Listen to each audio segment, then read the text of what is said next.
Je savais que cela allait engendrer des conséquences, ça c'est certain, mais au point d'en arriver à menacer ma vie, ça je suis surpris. Pour la simple raison que si une entreprise minière qui importe des équipements d'une valeur de 20 millions de dollars ou 40 millions de dollars refuse de donner la bonne déclaration, n'est-ce pas, à l'administration douanière parce qu'elle veut manipuler ces chiffres-là pour payer moins de droits de taxes au cordon douanier, En quoi faisant? qui sont dirigés contre ma propre personne par le fait d'avoir refusé de m'associer à des actes manifestement illégaux ou de refuser de m'associer à la fraude et le fait d'avoir dénoncé.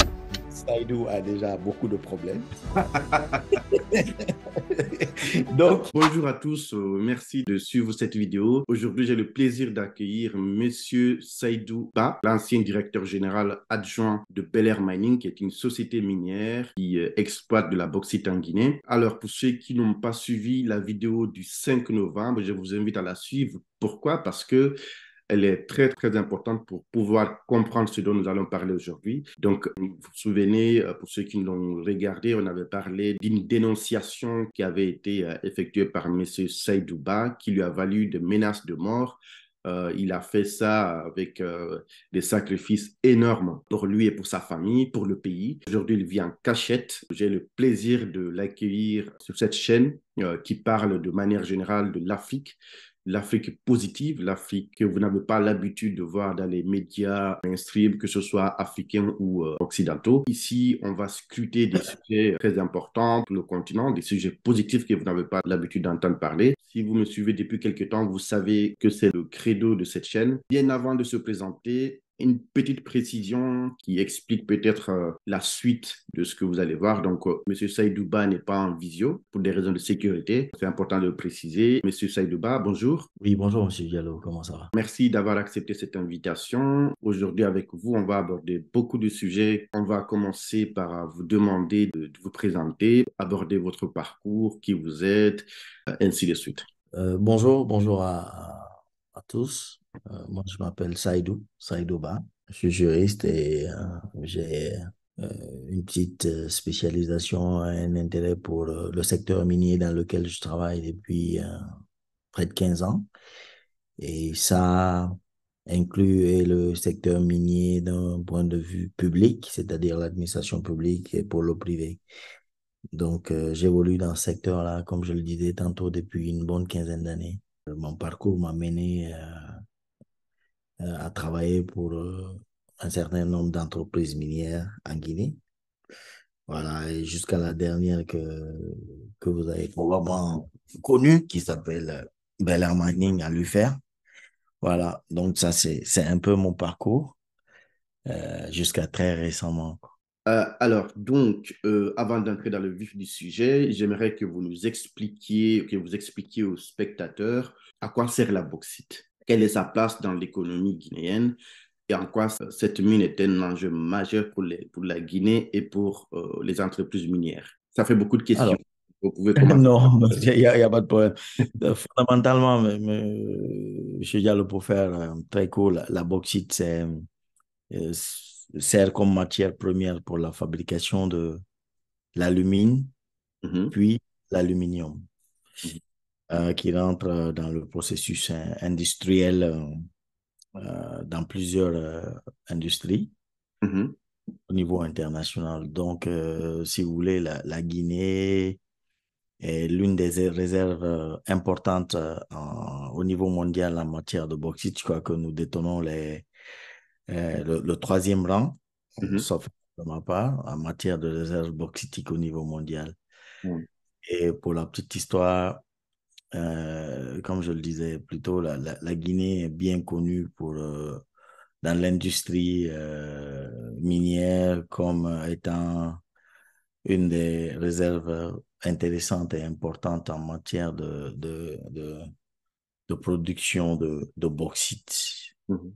Et cela depuis 1973 avec les opérations de la CBG, hein, bon, qui ont connu après des développements au fur des années La jusqu'à CPG, c'est récemment. pour ceux qui ne connaissent pas, c'est une entreprise minière, c'est l'une des premières, je pense, qui Oui, opère, qui exploite de la bauxite en Guinée.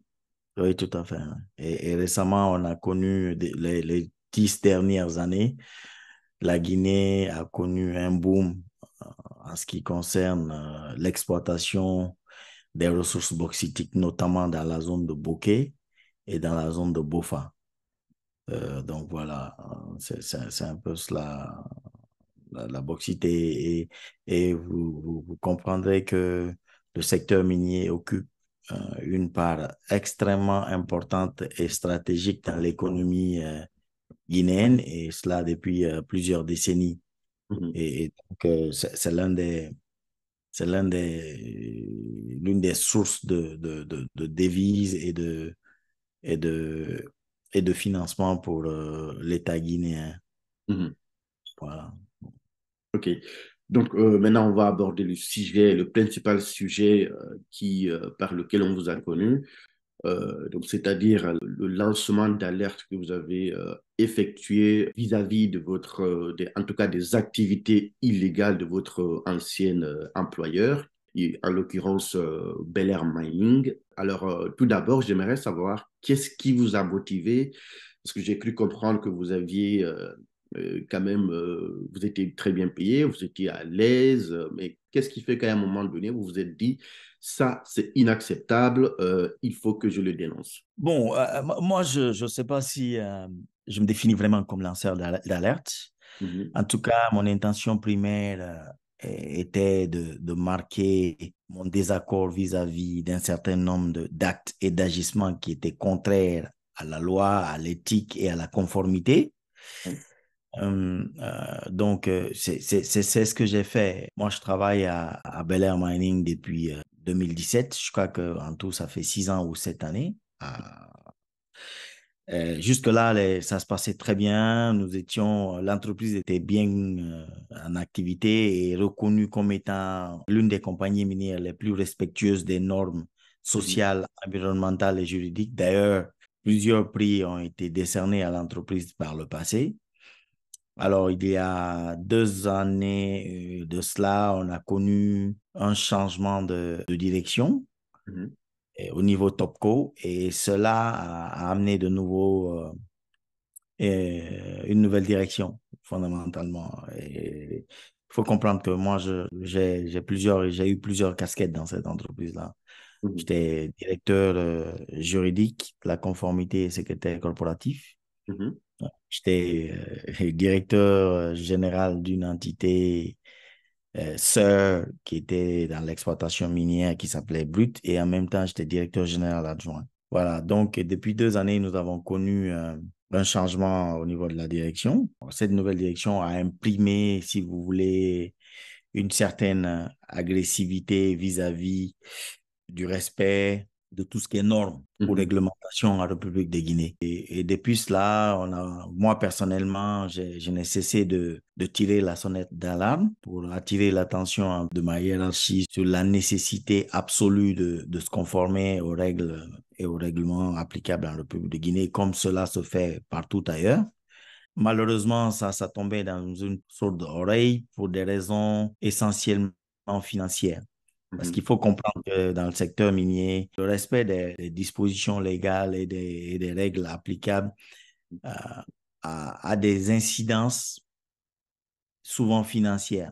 mhm, Et donc, c'est-à-dire que choisir de respecter, par exemple, une règle comptable ou financière ou fiscale va dépendre ou influer sur votre coût, sur le coût que vous engagez vis-à-vis de l'État et de vos revenus.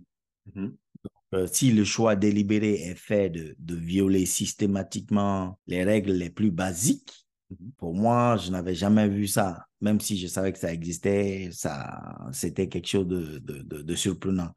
Et donc, vis-à-vis de ces agissements-là de ma direction, j'ai manifesté mon désaccord. Pour vous donner une idée, cette attitude-là, si vous voulez, a commencé depuis autour du mois de janvier 2022, sauf erreur de ma part, et avec plusieurs alertes, notamment sur ces aspects-là.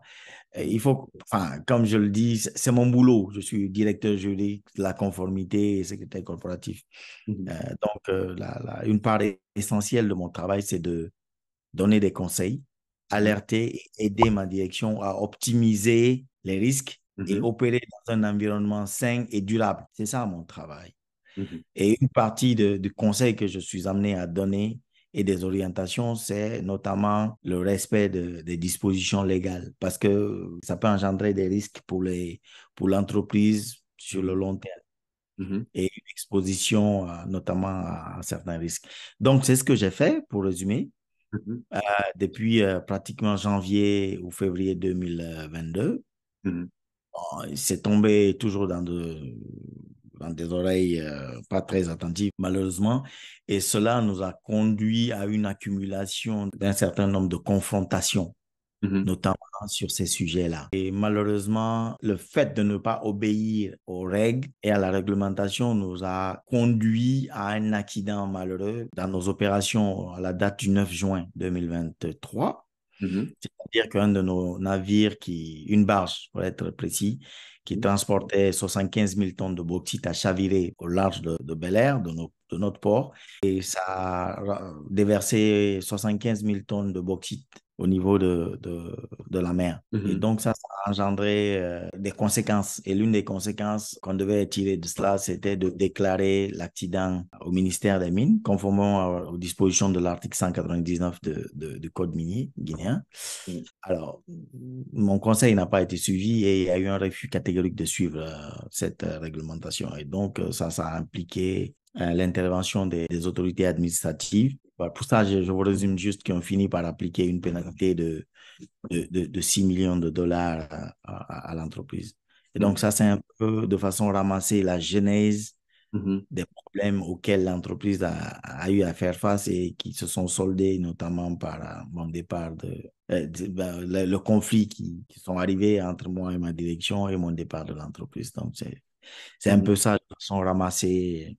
Alors, donc, vous parliez un peu plus tôt des conséquences dues au fait de ne pas respecter les réglementations en vigueur. À quoi pensez-vous, à quoi faites-vous allusion en termes de conséquences? C'est des conséquences financières ou c'est des conséquences en termes de réputation ou autre chose? Alors, dans un environnement normal, hein, une entreprise Mhm. opère avec un certain nombre de prédispositions à respecter les règles applicables dans l'État ou dans l'environnement dans lequel il opère.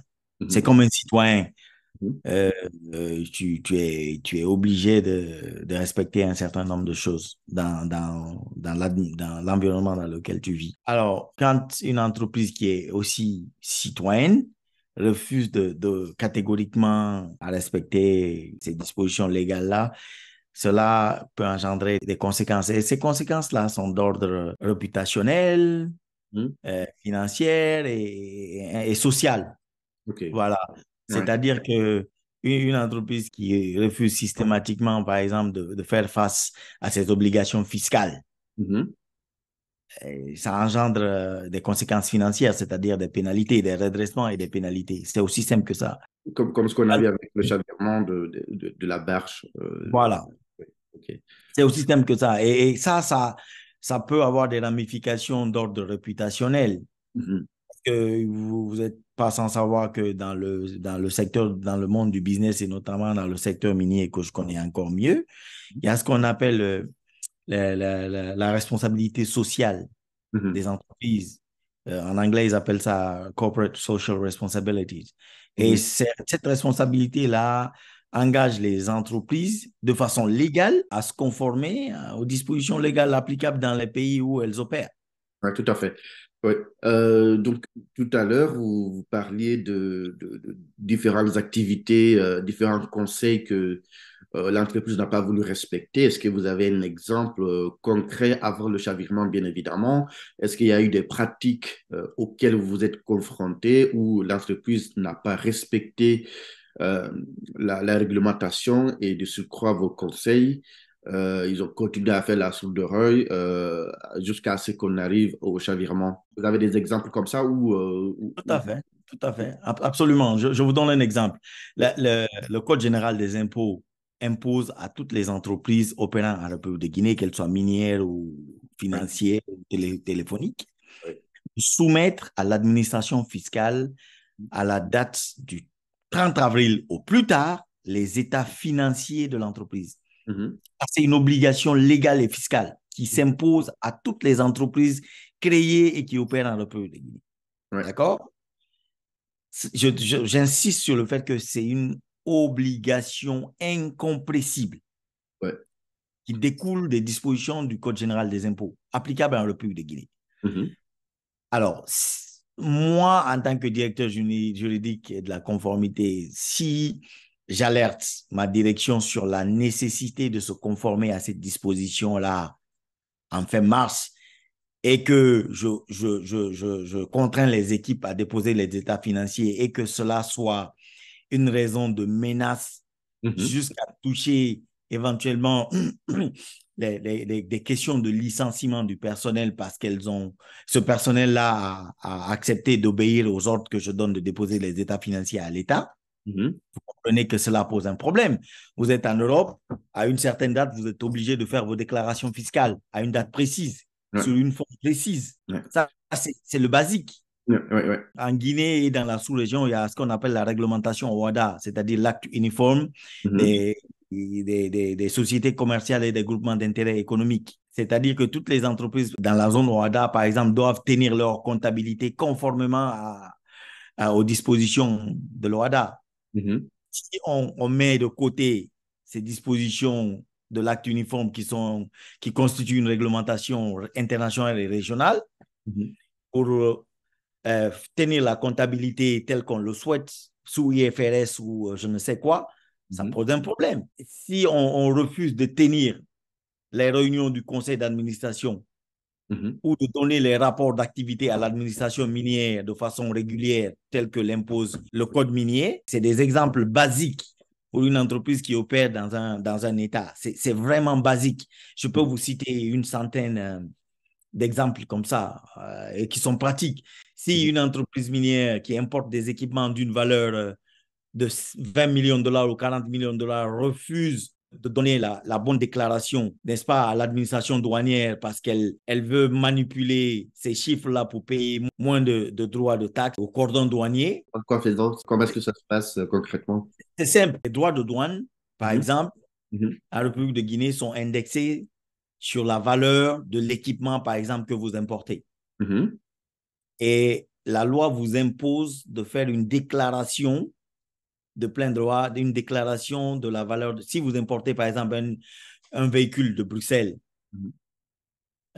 en Guinée, vous devez faire une déclaration. Et ça se fait par le certificat du véhicule ou la déclaration de valeur. Et sur cette valeur-là, vous avez un certain pourcentage que la loi vous impose à payer au cordon douanier. Un exemple simple. Si votre véhicule a une valeur de, je dis du n'importe quoi, 10 000 dollars, la loi en Guinée, en fonction de la catégorie, bien entendu, hein, elle vous impose de payer 30% ou 36% du véhicule, de la valeur du véhicule. C'est une obligation. Si vous faites des manipulations pour cacher la véritable valeur de ce véhicule-là ou de cet équipement-là parce que vous voulez payer une moindre valeur au cordon douanier, c'est une fraude. Mhm. Voilà, donc c'est des situations comme ça qui se répercutent au sein de l'entreprise et moi, en tant que directeur juridique, auquel je ne voulais pas être associé, ou Ouais. tout au moins, j'ai alerté la direction sur la nécessité de se conformer. Ouais. Donc, on a un tas d'exemples comme ça D'accord. que je pourrais vous citer. Ok, mais dans tout ce que vous venez de citer, c'est vrai que les entreprises ont une obligation à respecter, mais quelle est la place de l'État dans tout ça? Parce que vous avez pris l'exemple de l'obligation de déclarer des impôts. Que fait l'État? Est-ce que l'État joue son rôle? Est-ce que l'État est présent dans tout ça? Moi, je dirais que l'État est présent, ça c'est clair.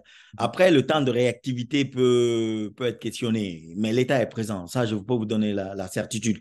L'un des exemples, Mhm. c'est le fait que la direction a refusé Mhm. d'obéir à son obligation de déclarer l'accident qui est survenu à l'administration minière et la conséquence qui en a découlé, c'est la pénalité.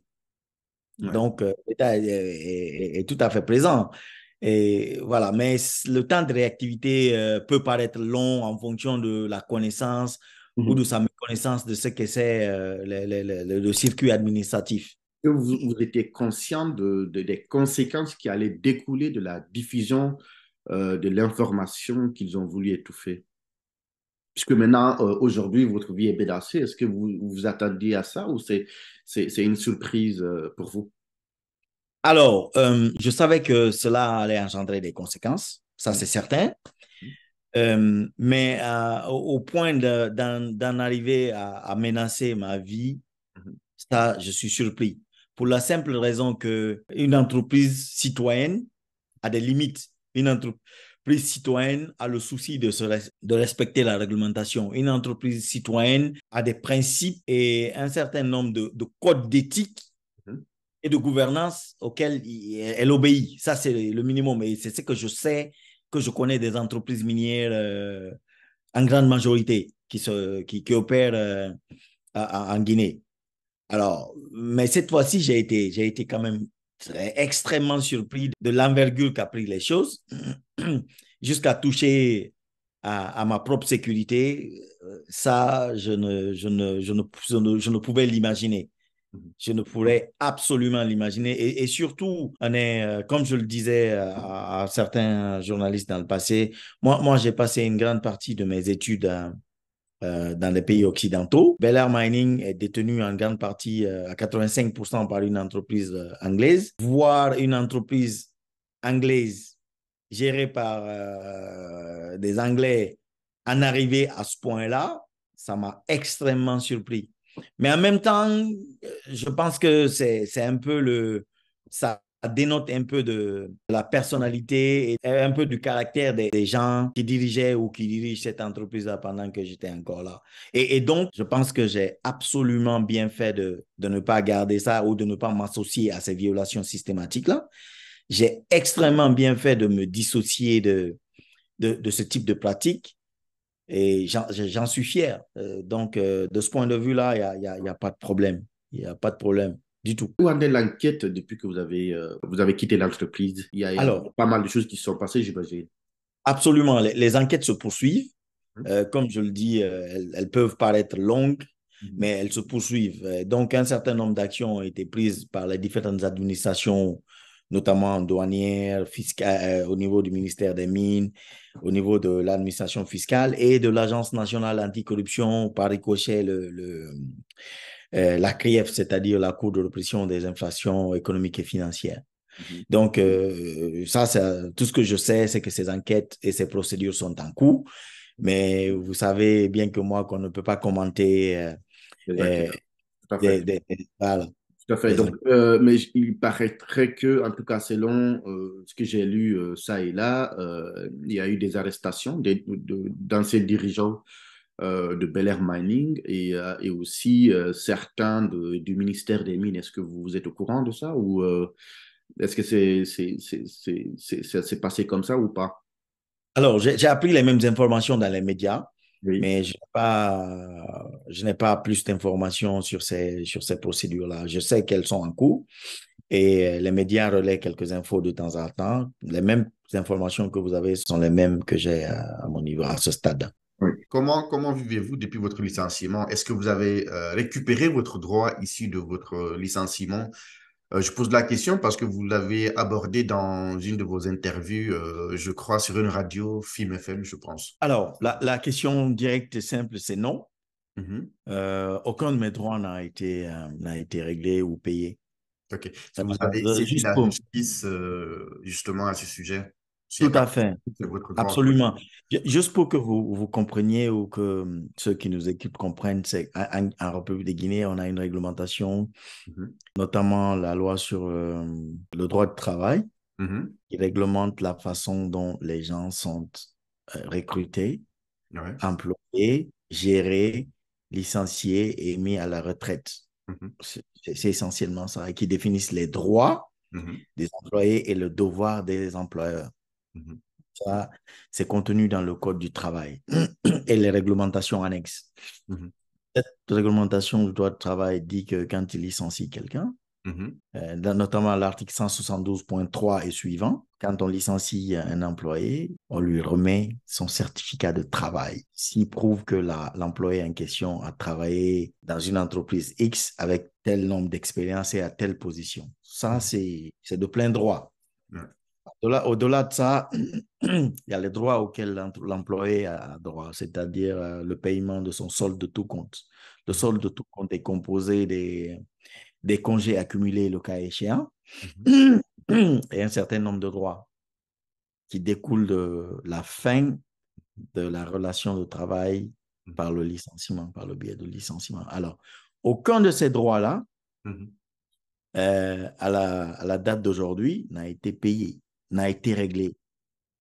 Donc, vous comprendrez que ce sont des actions de représailles qui, au-delà de ce que j'ai déjà vécu, que je continue à vivre, qui sont dirigées contre ma propre personne par le fait d'avoir refusé de m'associer à des actes manifestement illégaux ou de refuser de m'associer à la fraude et le fait d'avoir dénoncé. C'est cela.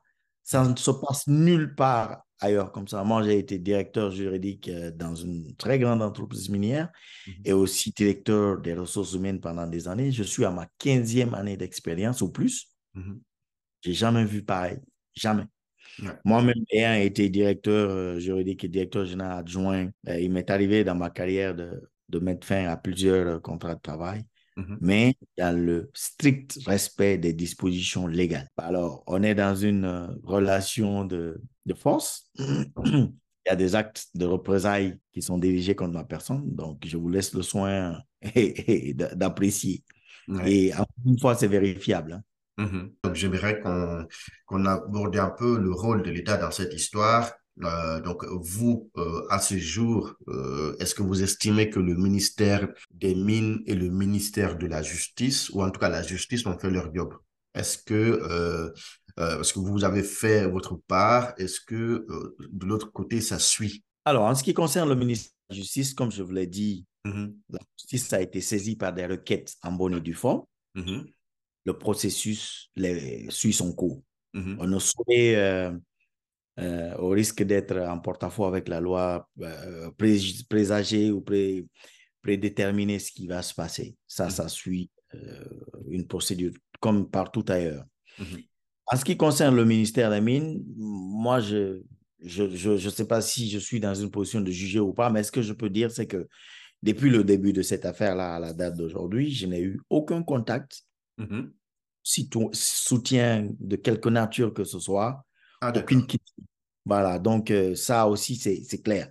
Mais Mhm. cela dit, Mhm. je ne suis pas dans une position de juger de la chose. Mhm. Moi, je suis citoyen, Mhm. je suis dans un pays, je connais mes droits, je connais mes devoirs, Mhm. et je pense que les actes que j'ai posés sont conformes aux dispositions légales de mon pays et conformes à la façon dont je conçois mon comportement de citoyen et dans le pays et au sein de l'entreprise. Donc ça, c'est tout à votre honneur, mais de l'autre côté, je me dis, surtout la situation dans laquelle vous êtes quand même menacé de mort. Donc, normalement, l'État doit prendre des dispositions pour vous protéger. Est-ce que vous avez une protection? Est-ce qu'il y a quelque chose qui vous a été proposé dans ce sens? Ça, c'est la moindre des choses, hein. Moi, personnellement, je pense qu'on devrait, comme je l'ai dit dans l'autre vidéo, c'est un acte qui devrait être honoré, qui devrait être encouragé pour permettre aux autres peut-être qui ont peur pour qui pensent aux conséquences qui pourraient advenir de ce genre de dénonciation. L'État devrait encourager des actes comme les actes que vous avez posés. Est-ce que de nos jours, on vous a proposé une protection par rapport aux menaces qui pèsent sur vous? Non, aucune protection spécifique. Mhm. Par contre, Est-ce que vous avez demandé à être protégé de votre côté? les risques sont connus, les menaces Mhm. qui pèsent contre ma personne sont connues et avérées. Mhm. Après, le reste, ça reste une des décisions administratives des différentes autorités, bon, qui peut-être suivent leur cours, mais à date, Est-ce que vous avez saisi les autorités justement pour solliciter une protection de la police, par exemple, ou de la gendarmerie? Alors, la meilleure protection pour moi, c'est la protection juridique. C'est-à-dire que Mhm, c'est déjà créer un environnement dans lequel mhm, les règles qui sont votées et applicables en République de Guinée soient le cas. Ça, mhm, c'est la meilleure protection que l'on puisse avoir en tant que citoyen. C'est-à-dire que c'est pas parce qu'on est une entreprise, on a les moins de millions de dollars qu'on mhm, peut se permettre de menacer ou mettre la vie d'un citoyen en danger. mhm, C'est un exemple. C'est mhm, pas parce que on est une entreprise minière qu'on peut délibérément choisir de brimer les droits d'un employé. mhm. Donc, pour moi, en tant que juriste, la première protection, c'est l'applicabilité de façon transversale des lois et règlements en République de Guinée. Ça, c'est la meilleure protection qu'on puisse avoir. Mhm, Après, le reste, ça reste du pouvoir discrétionnaire mhm. des autorités. Et à partir du moment où ça relève du pouvoir discrétionnaire, je peux me permettre de discuter. Ça serait la bienvenue, bien entendu, je ne refute pas. Mhm. Et moi, je demanderais, ce que je souhaite, Mhm. c'est de commencer par les fondamentaux. Et les fondamentaux, c'est l'application des lois et Ouais. règlements du République de Guinée. Qu'on soit un citoyen Mhm. comme moi ou qu'on soit une entreprise, parce qu'une entreprise aussi, comme je le disais tantôt, Mhm. c'est un citoyen parce qu'il est sujet Mhm. aux mêmes droits, Tout à aux fait. mêmes obligations. Mhm. Comme ça se passe ailleurs, je ne sais pas dans quel pays vous vivez, mais voilà, quand on faillit à ses droits, à son devoir, on connaît qu'il y a des conséquences qui en Il y a des découlent. conséquences, tout à fait. On va sortir un peu de votre situation, de votre cas spécifique, pour élargir un peu au niveau du secteur minier. Au vu de votre expérience, au-delà de votre ancienne entreprise, est-ce que vous avez connaissance des fraudes types ou alors des fraudes les plus fréquentes qu'on peut observer dans le secteur minier? Merci. Ce que je souhaite dire, pour avoir travaillé longtemps dans le secteur minier, c'est que Mhm. en tout cas, la majeure partie des entreprises minières que moi j'ai connues ou dans lesquelles j'ai travaillé ont comme leitmotiv le respect strict des règles et des lois applicables dans les pays, en plus des autres standards ou de politiques d'éthique, de gouvernance, de conformité. Mhm. Ça, je peux vous donner la certitude parce que moi, j'ai travaillé, je ne souhaite pas citer le nom d'entreprise, mais j'ai travaillé ailleurs où ça constitue, si vous voulez, le core business culture, c'est-à-dire que c'est la culture du Mhm. business, le respect des lois et des règlements en République ou dans les pays dans lesquels ils opèrent, ces entreprises opèrent. Et c'est le cas en Guinée. Je connais des entreprises comme ça. Mhm. Cela dit, Mhm. je ne peux parler que des expériences personnelles que moi j'ai eues. Mhm. Ma dernière expérience, elle contraste dramatiquement Mhm. avec ce dont je parlais tantôt. Ouais. Et c'est avec des preuves palpables et tangibles que je parle. Ça reste quand même un cas extrême Mhm. et rare. Et donc, je ne peux étendre ce jugement-là à tout le secteur minier. Je sais qu'il y a beaucoup d'efforts qui ont été faits, Mhm. qui continuent à être faits. Bien entendu qu'il y a aussi des opportunités d'amélioration. On appelle ça des continuous business improvement. Mhm. Donc, voilà. Et cela concerne aussi le respect par ces entreprises-là de la réglementation. Maintenant, pour toucher au cas spécifique de la corruption. Mhm. La corruption, c'est un mal endémique qui cause des préjudices énormes pour un certain nombre d'États dans lesquels cette corruption-là est le plus exacerbée. Mhm. D'accord? Mhm. Et nous, notre responsabilité en tant que citoyens, en tant que jeunes, Mhm. qui avons le souci de participer en tout cas, de contribuer à l'émergence de nos pays, Mhm. c'est de refuser systématiquement de plonger ou de s'associer à ces cas de corruption-là. C'est extrêmement important parce que, comme je le disais tantôt, si on veut avoir un essor économique dans nos États, Mhm. on veut être indépendant, on veut euh, connaître la croissance économique et sociale, Mhm. il faut rejeter et s'opposer à toute forme de corruption. Ouais. Parce que cette corruption-là, elle affecte les revenus des différents États. Ouais. Elle cause des problèmes sociaux, Mhm. le manque d'infrastructures Mhm. euh, sanitaires, éducatives et ainsi de suite. Et elle crée un manque à gagner pour nos différents États. Mhm. À au jour d'aujourd'hui, l'économie constitue la clé de tout développement. Mhm. Et si cette corruption-là va à l'encontre du développement de nos pays, Mhm. moi, en tout cas personnellement, je m'en suis complètement dissocié et Mhm. j'encourage tout bon Guinéen, tout Mhm. jeune Guinéen Mhm. à s'y opposer. Après, les moyens peuvent être différents, les niveaux peuvent être différents, Mhm. mais à quelque niveau que l'on soit ou quelques moyens que nous ayons, refusons systématiquement de nous y associer. Moi j'ai connu avec cette situation-là, j'ai connu des remarques venant d'un certain nombre de personnes qui me disent, ah, mais avec tout le confort que tu avais, tu aurais Mhm. dû prendre ton salaire et la fermer. Imaginez que tous les Guinéens fassent comme ça. On va continuer à baigner dans la pauvreté Ouais.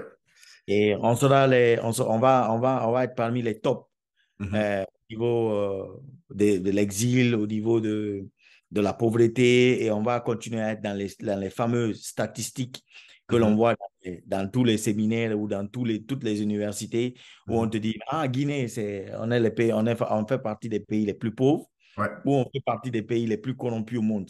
Mhm. Ça ne rend aucun Guinéen heureux. Mhm. Mais encore faut-il que nous soyons engagés Mhm. et à combattre le fléau qui nous met dans ces niveaux de statistiques. Pour moi, c'est aussi simple que ça. Tout à fait. Alors, au niveau de l'actualité, j'ai envie de poser une question qui sera un peu de votre cas spécifique. Je ne sais pas si vous êtes au courant de cette info qui circule actuellement concernant un conseiller fiscal du ministère des Mines qui réclame un don qui est une promesse d'un ancien dirigeant d'une entreprise minière qui conditionne à ce que ce don soit d'abord payé avant d'octroyer le permis d'exploitation ou de je ne sais de schiste. Qu'est-ce que vous pensez de cette situation? Est-ce que déjà le don, c'est quelque chose de, selon la loi, est-ce que c'est quelque chose de légal ou pas? Donc, Alors, sur euh, comme, le principe. comme, comme vous le saviez, hein, je vous le Mhm. disais en off, Mhm. euh, je ne suis pas en Guinée. Mhm. Je suis obligé de me mettre un peu au vert pour ma propre sécurité. Mhm. Donc, je ne suis pas forcément toutes les informations. Je suis tombé sur cette information-là Mhm. de façon assez spartiate. Mhm. Donc, vous comprendrez que sans avoir Tous les euh, éléments. tous les éléments, je ne saurais me permettre de Mhm. commenter Donc, cette actualité. sans vous prononcer sur l'affaire, mais là, c'est une question de curiosité parce que j'ai eu quelques échanges avec certaines personnes qui prétendent justement lutter contre toutes les activités illégales, qui condamnent même sans avoir tous les éléments. Mais moi, ma question concernait vraiment sur le principe du don. Est-ce que, selon vos connaissances, c'est un dispositif qui est prévu, qui est permis dans la loi guinéenne? Est-ce que c'est quelque chose qui est autorisé ou pas du tout? En général, partout dans le monde, les donations sont autorisées et légales. OK. Si vous faites un lien avec ce qui se passe au secteur, enfin, au ministère des Mines, Mhm. encore une fois, je n'ai pas tous les éléments, je ne Mhm. saurais commenter, mais, Tout à fait. Ouais. mais, mais, voilà, il faut avant de se prononcer sur une situation comme ça, il faut avoir une vue de 365 degrés là-dessus Mhm. et avoir tous les éléments. Et en plus je souhaiterais conclure par le fait que Mhm. Saïdou a déjà beaucoup de problèmes. Donc, vous comprendrez Non, je comprends, je comprends. que je Ouais. sois extrêmement prudent sur ces sujets-là. Oui, oui, tout à fait. Mais je Voilà. pense que au-delà même du fait que vous avez des problèmes, moi-même j'ai refusé, je n'ai pas de problème en ce moment, mais ce qu'on constate souvent sur les réseaux sociaux, dès qu'on voit une petite, je sais pas moi, un petit courrier, on dit voilà, corruption, on accuse tout le monde d'être corrompu, mais aujourd'hui, on a des personnages, des dignitaires de l'ancien régime qui sont en prison et la CRIEF a du mal à apporter des preuves culpabilisant des personnes sur lesquelles tout le monde était d'accord qu'ils étaient tous corrompus. Et donc, je pense que c'est un enseignement là, c'est une leçon, il y a une leçon à tirer sur le fait que on accuse facilement les gens d'être ceci ou cela, mais quand on est devant la justice, c'est autre chose. Donc ça, voilà, c'est une petite Même je dirais, aparté. Moi, c'est quelque cette chose qui m'a situation, frappé, que j'observe et je trouve ça dommage de la part des gens. c'est des situations extrêmement complexes. Ouais. Ça, il faut déjà le comprendre. Mhm. Ce n'est malheureusement pas tous ceux qui en parlent qui ont la capacité d'avoir une analyse Mhm. technique et assez dépassionnée Ouais, de ce que nous vivons. c'est Ça, ça. c'est poser ça comme postulat. Ouais. Maintenant, en ce qui concerne la justice, Mhm. il y a un enseignement que l'on tire. Mhm. Il faut absolument laisser des questions judiciaires être réglées par des spécialistes. Mhm. Que le reste deviendrait facilement de la spéculation pour ou contre les uns et les autres. Mhm. Donc, ça, c'est l'enseignement que moi-même je tire. C'est ça. Et comme je le dis, franchement, j'évite de commenter. J'ai vu que le procureur de la CRIEF a déclaré dans une des interviews qu'il y a des instructions qui sont en cours. Donc voilà. Mais de nos jours, dès qu'il y a une situation, les spécialistes qui savent tout sur les réseaux sociaux donnent déjà le verdict alors qu'il n'a même pas encore, il n'y a même pas eu d'enquête, ils n'ont pas connaissance de tous les éléments. Et c'est Il comme faut ça savoir raison garder. Il faut savoir raison garder. c'est ça, effectivement. C'est Alors, extrêmement. si aujourd'hui, en tant que ancien responsable d'une entreprise minière ou de plusieurs, avec votre expérience, avec ce que vous avez fait là et donc notamment le fait d'avoir dénoncé des activités illégales, aujourd'hui, si le président de la République, Mamadi Doumbouya, ou président de la transition, c'est comme on veut, était devant vous, qu'est-ce que vous lui diriez suite à vos constats, suite à votre expérience? Bon, moi, je préfère. Je suis quelqu'un de nature extrêmement sobre. Mhm. Donc, je préfère parler aux citoyens lambda qu'au président de la République. D'accord. Je préfère parler à un jeune Guinéen qu'à parler au président de la République. Mhm. Ça, Et donc, alors, là, que parce je, que le but, là, c'est là, oui, oui, c'est que je, d'avoir là où alors, je, en tout cas, les autorités pour lutter notamment non, contre la moi je, corruption. moi, je préfère parler Mhm. aux jeunes Guinéens, aux citoyens Mhm. lambda. Mhm. Je Mais me sens plus qu'est-ce confortable. que vous diriez aux autorités, justement, pour, voilà, est-ce que vous avez un conseil à leur donner pour, dans le cadre de la lutte contre la corruption, les fraudes et autres activités illégales dans les mines de manière générale? Monsieur Diallo, je ne suis pas spécialiste en lutte contre la corruption, malheureusement, ou heureusement. Mhm. Et je ne pense pas que je sois en mesure, en tout cas à la date d'aujourd'hui, de donner un conseil à l'État. Par Mhm. contre, Mhm. contribution au développement de la Guinée en parlant aux jeunes et à la jeunesse guinéenne, surtout celle qui est à un niveau intellectuel et important et professionnel, Mhm. c'est de travailler professionnellement Mhm. et rester dans la légalité. C'est extrêmement important Mhm. parce que l'avenir que nous construisons là, Mhm. c'est notre responsabilité. Mhm. Nous avons cette responsabilité-là de construire une nouvelle Guinée. C'est ce que je disais à la radio film. Je reste convaincu que cette responsabilité-là nous est dévolue. Que l'on Mhm. soit dans l'administration publique, ou que l'on soit dans le privé, ou que l'on soit de la diaspora, Mhm. que l'on soit chômeur, on a l'obligation de poser des actes allant dans le sens de la construction d'une nouvelle Guinée prospère, Mhm. dans laquelle il y a moins de corruption, dans laquelle nous sommes épanouis et Mhm. dans laquelle on a une vision d'une croissance économique et sociale.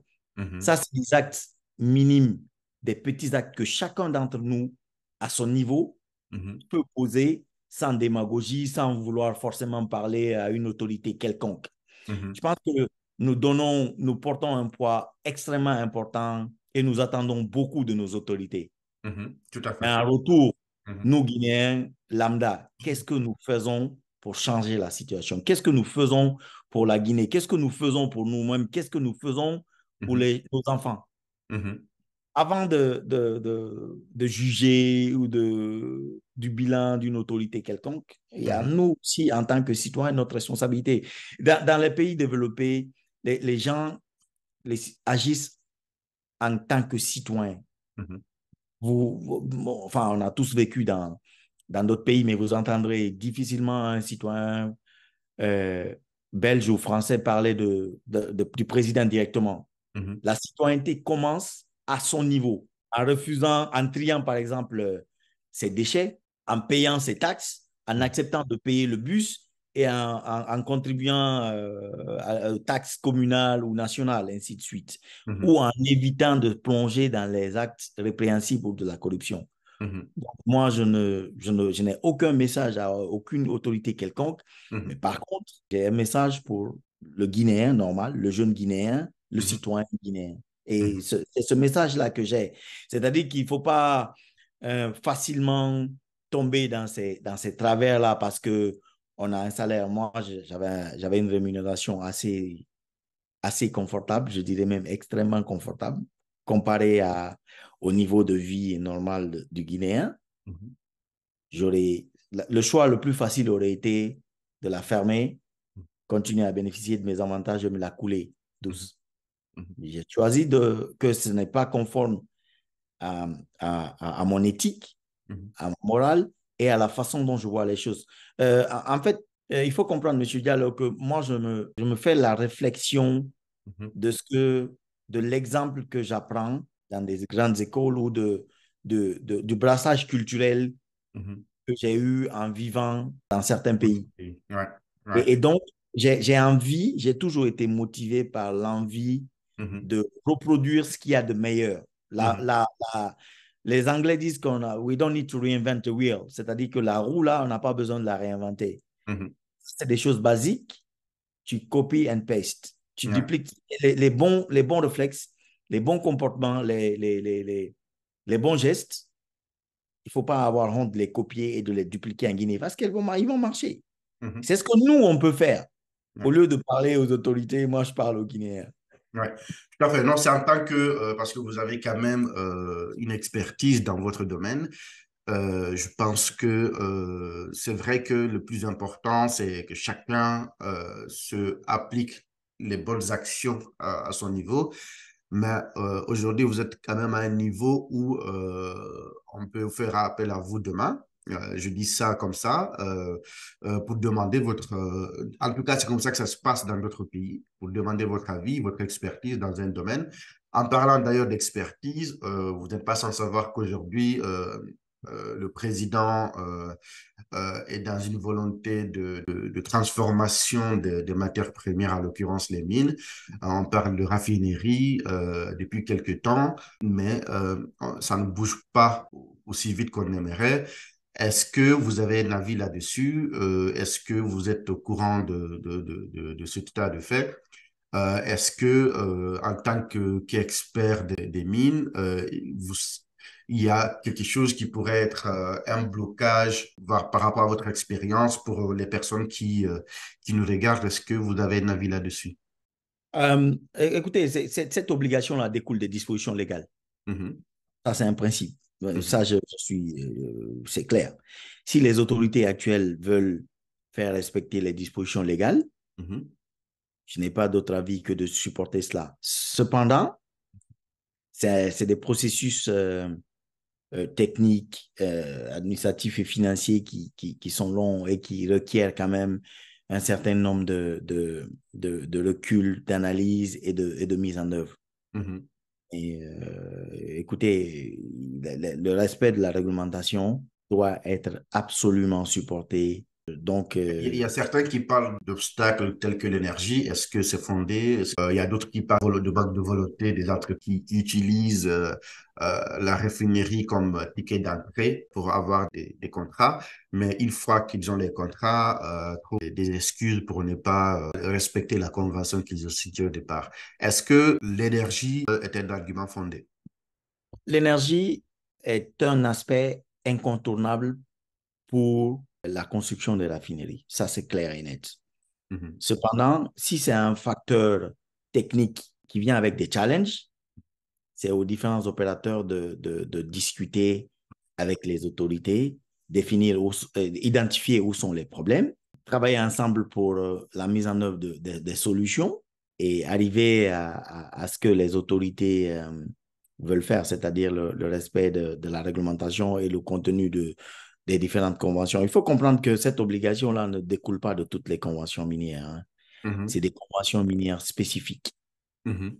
À partir du moment où c'est dans les conventions, ça constitue des obligations légales. Mais ces obligations légales-là viennent avec des challenges. Donc, il y a deux choses. C'est le principe de respect de la réglementation Mhm. et des obligations légales qui découlent des différentes conventions pour celles qui sont soumises à ces conventions-là, mais aussi l'identification des challenges auxquels la Mhm. mise en œuvre de ces dispositions légales-là se heurte, Mhm.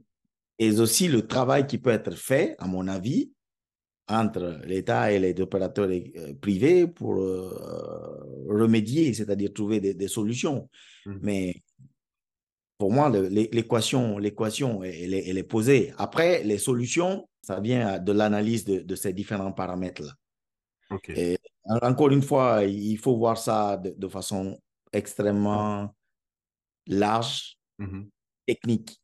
Ce sont des questions extrêmement techniques qui requièrent des expertises extrêmement pointues, qui Mhm. requièrent des investissements énormes. OK. Ça, c'est un postulat qu'il faut poser. Mais cela dit, il Mhm. faut reconnaître que ce sont des dispositions légales Mhm. et qui découlent des conventions, c'est-à-dire des obligations contenues dans les conventions. Donc, on ne saurait faire de reproches à un État de faire l'application des dispositions légales ou réglementaires ou que découlent des conventions. Moi, je ne peux pas me voir faire de reproches à l'État pour ça. Ouais. OK. On arrive presque à la fin de cette interview. Est-ce que vous avez un livre à conseiller à ceux qui nous écoutent, ceux qui ont suivi la vidéo jusque-là? S'il y a un livre à conseiller, ce serait lequel? Alors, c'est plutôt un thème, pas de livre spécifique. C'est le thème lié au leadership. Le leadership est défini comme étant une aptitude à Mhm. influencer un groupe de personnes, à nous suivre pour faire quelque chose ou aboutir à un résultat. Je pense que le problème fondamental qui se pose à nous, c'est déjà la compréhension de notre situation, notre état d'esprit et comment on peut se donner les moyens par rapport à notre environnement, influencer nos équipes, nos concitoyens à changer et à aboutir à un développement ou plutôt à une croissance. Donc, la question relative au leadership, pour moi, je la conseillerais fortement à tous les jeunes intellectuels guinéens de façon spécifique Mhm. parce qu'elles permettent de réaliser les différents objectifs que Mhm. nous nous signons, notamment liés au développement ou à la croissance de nos différents États. Après, il y a un foisonnement de livres ou de bouquins ou de revues sur le leadership. Nous comprendrons que la première ressource pour le développement d'un État, Mhm. d'une organisation quelconque, c'est l'homme, c'est la tête. Donc, le leadership est extrêmement important. Un dernier mot? On arrive presque à la fin. Ben, Rapidement. je vous remercie vivement et voilà, je pense que nous sommes sur la voie. Elle est Mhm. difficile, Mhm. mais on peut y arriver. Les autres sont arrivés à combattre ces fléaux-là. Mhm. Nous aussi, on peut y arriver. OK. En tout cas, merci beaucoup, Mamadou Saïdouba, de votre disponibilité, du partage. En parlant de partage, je vous invite à tous de partager cette vidéo, de liker, de commenter, de donner vos avis dans les commentaires justement sur ce que vous pensez de cette situation. Et donc, merci d'avoir regardé la vidéo et j'espère que Monsieur Saïdouba, vous nous tiendrez au courant de la suite de l'enquête. Merci beaucoup. À très bientôt.